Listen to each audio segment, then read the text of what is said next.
Données bancaires, personnel et secrets d'entreprise, nous sommes tous sur la toile aujourd'hui. La menace, ce sont les cybercriminels. L'Union est en train d'améliorer ses lois pour lutter contre ces gangsters des temps modernes. Europarl TV mène l'enquête.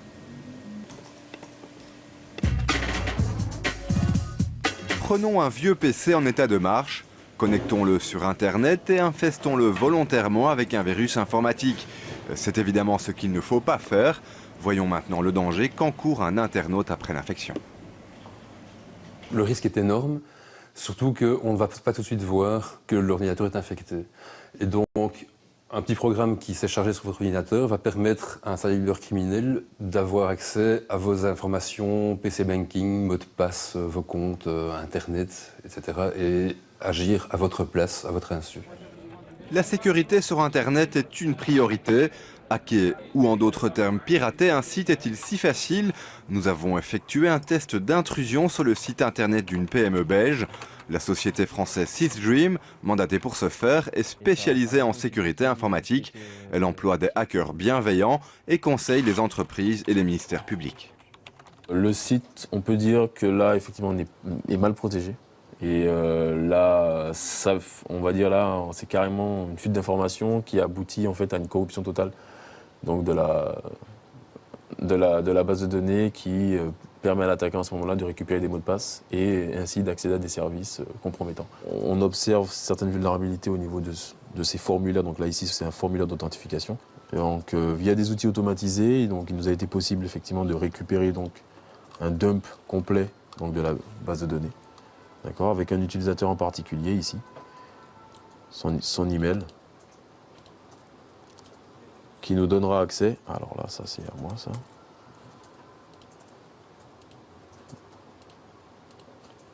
à un accès donc web, d'accord,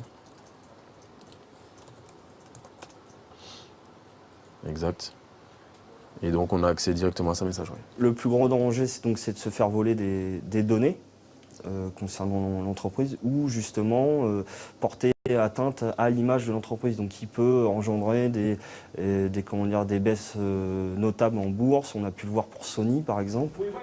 Tous les jours, des milliers d'utilisateurs privés et professionnels se font infecter par des virus ou autres malwares.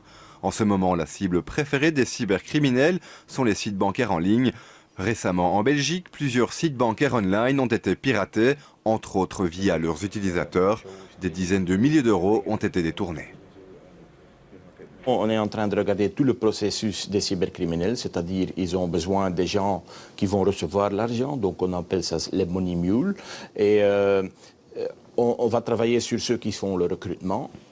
Et bien souvent, ces cybercriminels opèrent à partir d'un pays situé hors de l'Union européenne.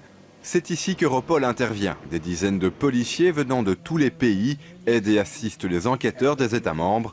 La récolte et la coordination des informations entre Europol et la police des 27 est essentielle dans le cyberespace. The problem with cybercrime is that it's actually much more easy and much more risk-free in the cyber world than it is in the offline world, because the police have difficulties by investigating. It requires rapid reaction. And it also requires that we are very skilled in attacking these gangsters who hide in many countries. Les institutions européennes ne sont pas à l'abri d'une cyberattaque. En 2011, le site internet du Parlement européen a été la cible des activistes d'Anonymous. Pour contrer ce genre d'attaque, l'Union a mis sur pied un groupe d'experts en informatique, le CERT-EU. The potential danger is that somebody, by sneaking into our computers, could have access to that information, steal it without anybody knowing about it, and have an advantage, whether it's geopolitical or whether it's economic, and that's an important issue.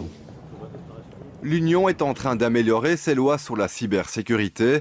Les peines pour les cybercriminels seront plus lourdes et la coopération entre les polices et les services de surveillance sera renforcée. Mais finalement, ne vaut-il mieux pas revenir à la bonne vieille lettre papier pour envoyer un message en toute sécurité ?